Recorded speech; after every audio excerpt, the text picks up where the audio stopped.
বৃহস্পতিবার রাতে কেউ মারা গেলে ওই আত্মাটা কোথায় যায় এটা যদি জানেন আপনি অবাক হয়ে যাবেন। দেখেন, আমরা অনেকেই অনেক সময় বৃহস্পতিবার রাতে আমাদের মধ্যে অনেকেই মারা যায়, আর প্রত্যেক মানুষকে কিন্তু মৃত্যুর স্বাদ গ্রহণ করতে হয়। আল্লাহ রাব্বুল আলামিন নিজে জানিয়েছেন, কুল্লু নাফসিন যায়িকাতুল মাউত, everyone has to take the test of death. প্রত্যেক প্রাণীকেই মৃত্যুর স্বাদ গ্রহণ করতে হবে। তবে বৃহস্পতিবারে মৃত্যুবরণ করা, বৃহস্পতিবার রাতে আর অন্যান্য দিন মৃত্যুবরণ করা, এই দুইটা সমান নয়। আল্লাহর হাবিব সাল্লাল্লাহু আলাইহি ওয়াসাল্লাম নিজে জানিয়েছেন, মুসনাদে আহমদের হাদিস, মুসনাদে আহমদের 6546 নম্বর হাদিস, যে ব্যক্তি জুমার দিন ইন্তেকাল করে, জুমার রাতে ইন্তেকাল করে, ওই ব্যক্তির কবরে আল্লাহ রাব্বুল আলামিন কোনো আযাব দেওয়ায় না। ওই ব্যক্তির কবরের আযাব আল্লাহ রাব্বুল আলামিন নিজে মাফ করিয়ে দেয়। বৃহস্পতিবার রাত হচ্ছে জুমার দিনের রাত, কারণ আরবি মাস হিসেবে মাগরিবের পর থেকেই তারিখ পরিবর্তন হয়ে যায়। অর্থাৎ বৃহস্পতিবার দিন চলে যাওয়ার পরে যে রাতটা আসে, এই রাতটাকে বলা হয় জুমার দিনের রাত, যদিও আমরা বলে থাকি বৃহস্পতিবার রাত।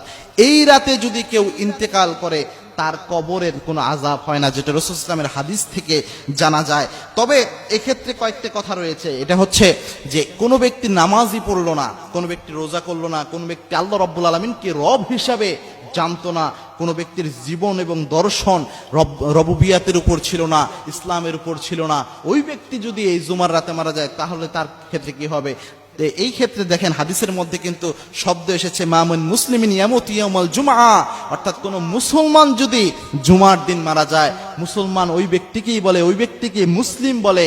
মুসলিম মানে হচ্ছে আত্মসমর্পণকারী, যে ব্যক্তি আল্লাহ রাব্বুল আলামিনের ইচ্ছার সামনে নিজের সমস্ত শাহওয়াত, নিজের সমস্ত কামনা বাসনাকে আল্লাহ রাব্বুল আলামিনের সামনে সুপর্দ করেছে, যে ব্যক্তি স্যালেন্ডার করেছে আল্লাহর সামনে, অর্থাৎ তার পুরো জীবন যে আল্লাহ রাব্বুল আলামিনের পথে চালিয়েছে, তাকেই মুসলিম বলা হয়। কোন মুসলিম যদি মারা যায়, যে আল্লাহর কাছে অরিজিনালি আত্মসমর্পণ করেছে, এই ব্যক্তি মারা গেলে সে এই ফজিলত পাবে। তবে তার আত্মাটা কোথায় যাবে, এই ব্যাপারে অনেক বর্ণনা রয়েছে।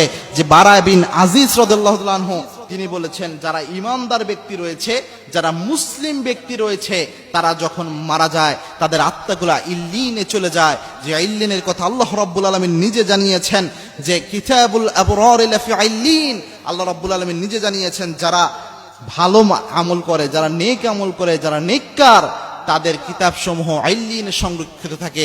এবং এই ইল্লিনকে অনেকে বলেছেন যে ইল্লিন হচ্ছে একটা সুরক্ষিত স্থান, সুরক্ষিত কিতাবের নাম। যারা নিক্কারদের আমল নামা যেখানে থাকে, এরকম একটা জায়গা হচ্ছে ইল্লিন। আর পাপাচারীদের জন্য রয়েছে সেটা হচ্ছে সিজ্জিন। এই ইল্লিনে আত্মাগুলো চলে যায়, এরকম বর্ণনা সাহাবীদের থেকে পাওয়া যায়, এবং কি তাবিঈদের থেকেও এরকম বর্ণনা পাওয়া যায়। সুতরাং জুমার রাতে কোনো ব্যক্তি যদি ইন্তেকাল করে এবং তার মধ্যে যদি এই জিনিসটা থাকে যে নেককার দিনদার সে যদি হয়, জুমার রাত হোক অথবা দিন হোক, সে যদি ইন্তেকাল করে এবং তার মধ্যে যদি দিন থাকে, ইসলাম থাকে, সে যদি পরিপূর্ণ ইমানের উপর জীবন পরিচালনা করে, তাহলে আশা করা যায় তার আল্লাহ রাব্বুল আলামিন তার কবরের আযাব প্রদান করবে না, এবং কি আল্লাহ রাব্বুল আলামিন তার আত্মাটাকে ইল্লিনে রাখবেন, এবং নেককারদের সাথে আল্লাহ রাব্বুল আলামিন ওই ব্যক্তিকে জান্নাতি বানিয়ে দিবেন।